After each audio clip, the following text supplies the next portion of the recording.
Nature is a slaughterhouse. We are taught that every heartbeat in the wild is bought with blood. Survival belongs to the selfish. But this mathematical perfection has a fatal flaw. Sometimes the biological machine breaks. Sometimes the predator starves. Sometimes the prey turns back. Why do animals deliberately choose to suffer for others? Look at the raw mathematics of the wild. Every action requires a strict caloric justification. Moving a muscle burns ATP, scanning the horizon drains glucose, healing a wound demands protein. Natural selection is a ruthless accountant. It operates on a single uncompromising rule: do not waste energy. If an organism spends calories on a task that does not directly increase its own chances of reproducing or surviving, it dies. The lineage ends, the gene is erased.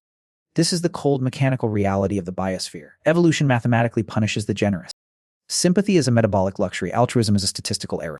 For decades, we measured animal behavior against this brutal metric. We assumed that every social interaction was just a calculated trade. A grooming session is a transaction for protection. A warning call is a selfish strategy to confuse a predator. We built an entire scientific paradigm on the assumption that wild bodies are unfeeling survival engines, flesh and bone driven by cold logic, but the data refuses to fit this neat narrative.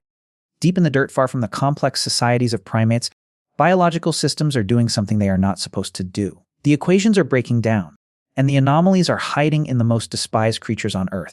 Consider the laboratory rat, a creature we widely regard as a disposable pest. In controlled experiments at the University of Chicago, researchers placed a rat inside a tight, restrictive plastic tube. It cannot move, it panics. A second free rat roams the cage outside. According to the strict arithmetic of survival, the free rat should ignore the trapped one. There is no mating opportunity. There is no genetic relation. Instead, the free rat frantically digs at the tube. It spends days learning how to unlatch the complex door. When researchers tempt the free rat with a pile of chocolate, the highest value caloric prize a rodent can find, the rat does not gorge itself.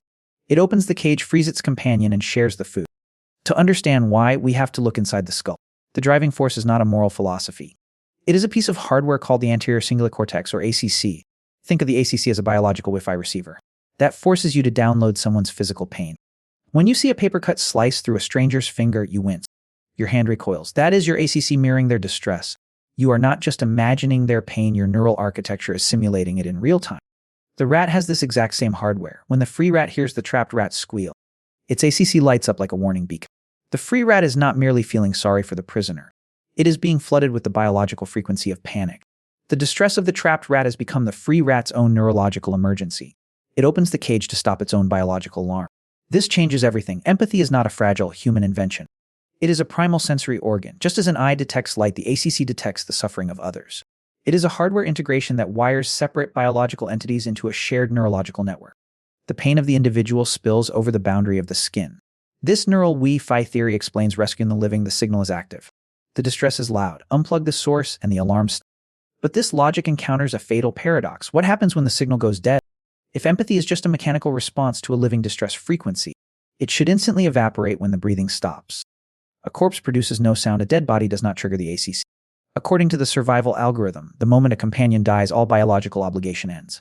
The surviving animal must immediately redirect its metabolic resources back to itself. Yet, the field data contradicts this entirely. We find animals refusing to abandon the dead. They guard rotting carcasses against scavengers. They carry lifeless bodies until their own muscles fail. They starve. This is where the standard evolutionary models collapse. There is no distress signal left to silence. The organism is willingly destroying its own survival chances for something that can never repay the favor.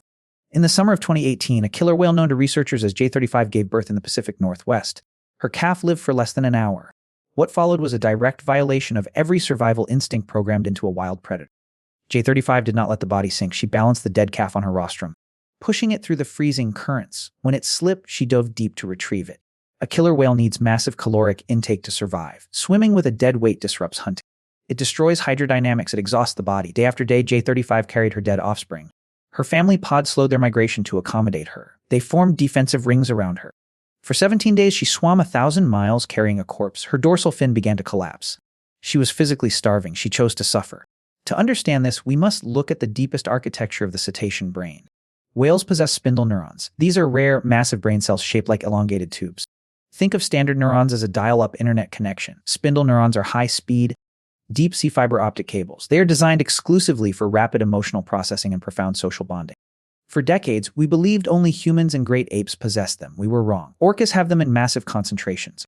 J35 was not confused. She was not a broken machine trying to wake a dead battery. Her fiber optic emotional network was processing a rupture so massive that it overrode her biological drive to eat. Her grief was not a metaphor, it was a physical neurological event, heavier than the water, heavier than the crushing demand to survive. We have spent centuries looking down at the animal kingdom. We defined ourselves by our capacity to care, convinced that empathy was the sacred boundary, separating humans from beasts. The hardware tells a different story. Compassion is not our unique invention. It is an ancient physical property of the nervous system. The architecture of love and grief was being written in the dark oceans long before we walked the earth. When we mourn, when we reach out to pull another from the dark, we are not rising above our animal nature, we are returning to it.